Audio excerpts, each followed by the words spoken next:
Hello, this is the luckiest maths teacher in the world. Today, we're just going to look at types of data. So there are two main types that you have to know about. So the first one is quantitative, and quantitative means numbers. The other type of data that we're looking at is qualitative, okay? And that can also be categorical.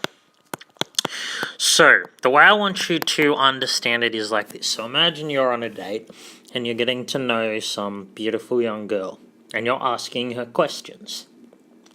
Now, I want you to think, is the answer she gives you going to be a number or is it going to be something else? Is it going to be like a category? For example, if you ask her where she was born, she's not going to say, I was born in 1 or born in 2. She's probably going to say, I was born in, Australia or Sweden if you're lucky.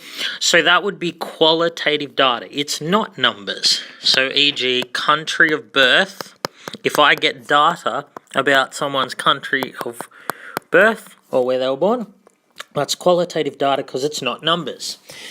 You might ask her, for example, her age. And she would give you a number. If you asked her age, she wouldn't say Sweden or Australia or Norway or Poland. If you said, how old are you? She would say, probably 15, 16, something like that for your age. So, that's a number she's giving you. So, that is quantitative data. Similarly, if you ask her how many times she's been camping in her life, she'll give you a number. That's quantitative. But if you ask her where she would go camping, that's qualitative. Now, quantitative data, when it gives you numbers, there are two types. There's discrete qualitative data, and there's also continuous. Now, the difference between these is basically how many possibilities. Discrete means it can only take certain values. So an example for this might be how many, red cars come into the Maris car park. You've got to give a whole number. You don't have 1.237 red cars coming through. So that is discrete data. It can, in this case, only take on integer values, but there are examples when it might not take on integer values. So let's say that I ask you how many marks you got in the test. You know that sometimes I give half marks, so you might have got 22.5 marks on the test, or 57.5. But that's still discrete because it can only take certain values. I'm not going to give you 57.2139 marks. I'm going to give you either a whole number of marks, or I'm going to give you a whole number plus a half. So continuous is the opposite. It can basically take any value. Now, just for those people who are really advanced, actually the difference between these two is discrete data means there's a countable number of options when you're collecting the data.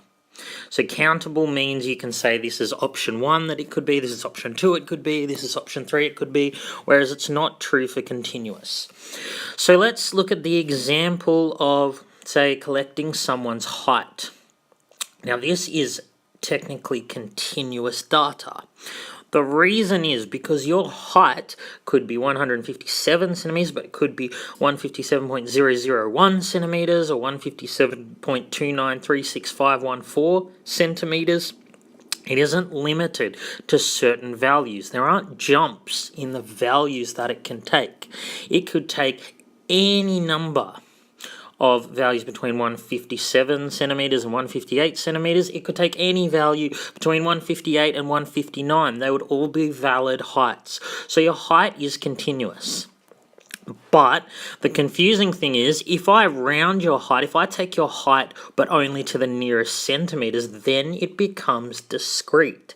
Because if I say, what is your height to the nearest centimeter, the answer you give me will be a whole number. So that is discrete. I know this is very confusing, so please ask if you have any questions. Other than that, this has been the luckiest maths teacher in the world. Have a great day.